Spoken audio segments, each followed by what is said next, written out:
How about Jake? What do you think of Jake? Clown. Yeah. He's a clown. But I know that Jake can't fight. Can't So fight. is what he you're saying. can't fight. Rigged fights rumor. He's the one that started the steroids rumor. So Yeah, he did have all of us thinking that you was rigging those fights, though. I ain't gonna lie, he right about that. but how did you How could he honestly rig a believe fight? that? You honestly believe that? I wanted to believe it when you fought Woodley. But me, I'm gonna speak my mind. I'm gonna keep it 100, man. Jake Paul is fugazi. He's fake. That's how you feel. Truly feel. I'll bust him up and his trainer in the same night. 2 for 1. Gervonta Davis mocked Jake Paul following fresh claims that Paul's fights are fixed. Davis openly questioned Jake's legitimacy in boxing and said he cannot compete at a true professional level. He reportedly called Paul a clown who relies on hype and carefully managed matchups rather than real boxing skill. His comments reflect the growing criticism surrounding Paul and highlight the widening divide between established champions and social media-driven fighters. Training for something like this, obviously smaller guy. How was this in the training aspect, Jake? Yeah, just a lot of punching down, practicing, hitting below my knees, and a lot of speed. He warming up. We're sparring. That's what we need. We're sparring. Warm some, up. Some I know 8-year-olds. one thing. I got If the find 8-year-olds out in there. anything- If I and, find out anything, I'm gonna beat your ass and I'm gonna beat Jalen Love ass. On my mama, I'm gonna beat both of y'all ass. On my mama. And he laughing. You know, he laughing. What are you talking about? What does he have to do with this? Let anything, you know what I'm talking about. Let anything. Nah, I don't have to say it right now. Don't worry about it. I don't gotta say it up here. Let anything happen.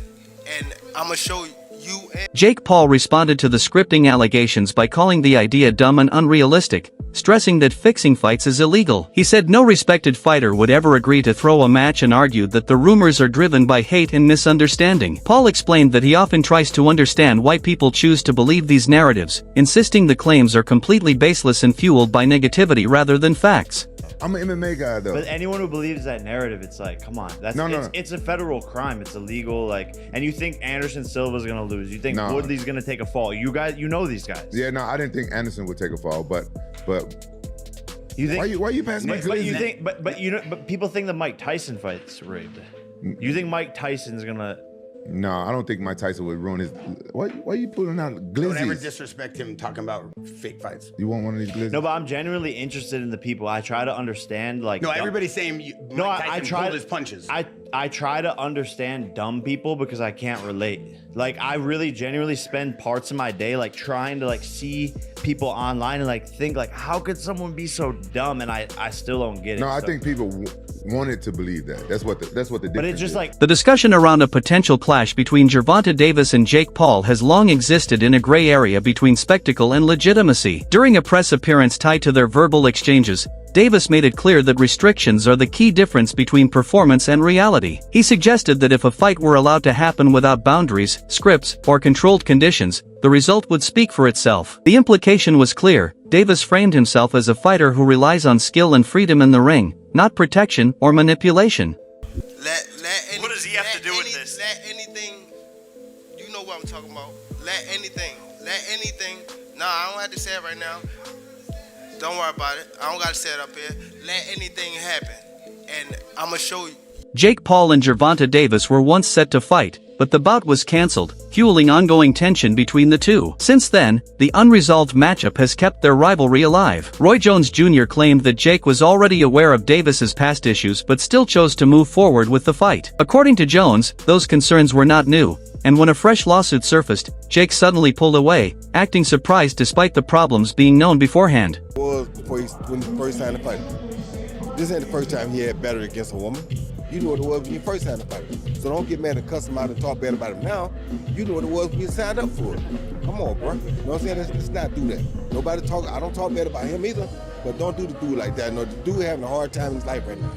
Don't just do him like that. You know what I mean? Because you knew exactly what he was when you signed him to fight. Tim Bradley did not hold back when criticizing Jake Paul, openly labeling him fake and arguing that his fights lack real competitive legitimacy. Bradley said that despite the hype and promotion, Paul's level of opposition does not compare to genuine professional competition. In his view, Paul's career has been built more on spectacle than on true challenges, which is why many boxing purists and established fighters remain skeptical of his status. I can't knock your hustle when you built something outside of boxing and you say, hey, yo, I'm coming over here to the sport now and I'm gonna pick and choose who I fight.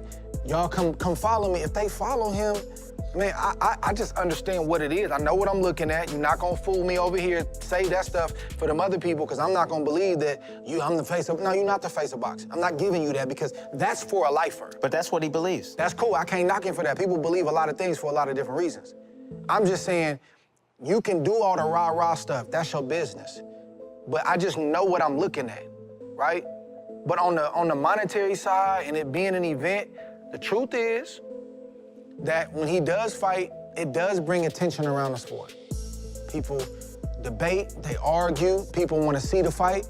Is it legit? Is it him and Mike Tyson? No, it's an event. Amid the controversy, Nakisa Bidarian stepped in to address major rumors surrounding Jake Paul's fight with Anthony Joshua. He firmly denied claims that the bout was rigged or scripted, stating that neither Jake nor his team attempted to manipulate the outcome. Bidarian called the idea of a pre-planned fight completely false, emphasizing that the match was treated as a legitimate sporting contest, not entertainment theater. I've seen the script, rigged, this, that, and the other. Do you think now, at the very least, that talk goes away? Broke his jaw, went in there against Anthony Joshua. At the very least, do you think that you guys can move on from that? Like, that won't follow you? No, I don't. I actually, our lawyers are actively going after a number of people. One who claims to be a lawyer himself online. I don't remember the name or the handle, but it was something that had like 200,000 likes. And basically this post said there was an agreement for AJ not to knock out Jake, but AJ disregarded the agreement and decided to not get his payday, but knock out Jake Paul. So it's pretty astonishing what people say. Your dear friend Lou DiBella, saw him put up a bunch of ridiculous things and even said, Nakisa, go ahead and sue me. But this wasn't a real fight. He was pulling punches. He wasn't giving it his full effort. And so for the people, again, just to clear this up, because I asked Eddie this question, I'll ask you the exact same question. Once and for all, was there any sort of arrangement as far as it should go this many rounds? Because that's the one that I've heard. Oh, Anthony agreed to 3 rounds, 4 rounds. Can you tell us in black and white if there were any talks of any kind between the network, the promotion, the fighter? There has never once in Jake Paul's career been any talk of that sort, of anything to do with the fight being anything but a real fight that has exactly the same situation as any professional fight. And that's exactly the same thing here for the Anthony Joshua fight. It's just beyond mind-blowing that people would think that. Anthony Joshua was on record saying that if he didn't finish him in the first round, that would be disappointing, that it would be a failure. The narrative changed as we got closer to fight night and obviously post-fight, and I understand why, but they were pretty adamant it would take max. The fight itself reinforced that reality. Jake Paul was brutally knocked out by Anthony Joshua and suffered a broken jaw. Ariel Helwani commented on the result, saying Joshua's victory was expected given his experience and elite heavyweight pedigree. In Helwani's view, there was nothing controversial about the outcome. It simply highlighted the massive gap between a proven world-class champion and a fighter still relatively new to boxing's highest level. Reason for him not to win this fight. And I really didn't know if it was going to last 30 seconds or 8 rounds. And every time he threw a punch, I winced, because he's a big man and he's an incredible boxer and he's still in his prime and he's got a very long reach and he's got a lot of power in that right hand, and that left hook is terrifying as well. And so I thought it could end at any moment. And so because of that, I was captivated and enthralled, because I literally thought that he could take Jake's head off at any moment. So a 30-second knockout wouldn't have been a great surprise to me. The fact that Jake went 6 rounds, I think he should view as a moral victory. Sounds like he's proud of himself. Do I think it was the greatest fight of all time? Of course not. Was I expecting the greatest fight of all time? Of course not. Honestly, up until the walkouts, I was like, I can't even believe that this is still happening. I can't believe that this is a real thing that's about to, unfold in front of our eyes. There was a lot of pressure, I think, on Anthony's shoulders for 2 reasons. He's coming off a knockout loss. I don't think that was discussed enough in the lead up to this fight. When you are coming off a knockout loss, You are a little bit tentative, gun shy.